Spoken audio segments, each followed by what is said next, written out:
नमस्कार मंडळी. झी मराठीवरील एका लोकप्रिय मालिकेने काल प्रेक्षकांचा निरोप घेतला. ती मालिका म्हणजे लाखात एक आमचा दादा. मित्रांनो, काल 4 ऑक्टोबर रोजी लाखात एक आमचा दादा या मालिकेचा शेवटचा भाग प्रदर्शित करण्यात आला. कमी टीआरपी अभावी या मालिकेने प्रेक्षकांचा निरोप घेतला आहे.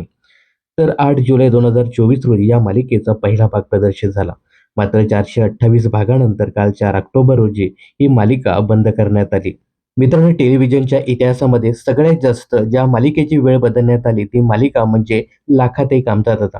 जेव्हा ही मालिका सुरू करण्यात आली तेव्हा ही मालिका रात्री 8:30 वाजता प्रसारित झाली. त्यानंतर 23 डिसेंबर पासून या मालिकेच्या वेळेत पुन्हा बदल करण्यात आला. ही मालिका 9:30 ला प्रसारित करण्यात आली.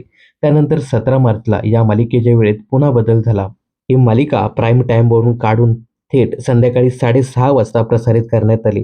यानंतर 11 ऑगस्ट रोजी या मालिकेच्या वेळेत पुन्हा बदल झाला आणि ही मालिका संध्याकाळी 6 वाजता प्रसारित करण्यात आली. या सगळ्याचं कारण म्हणजे या मालिकेचा घसरता टीआरपी. अखेर कमी टीआरपी अभावी या मालिकेला बंद करण्याचाच निर्णय वाहिनी आणि या मालिकेच्या प्रोडक्शन टीमने घेतला आहे.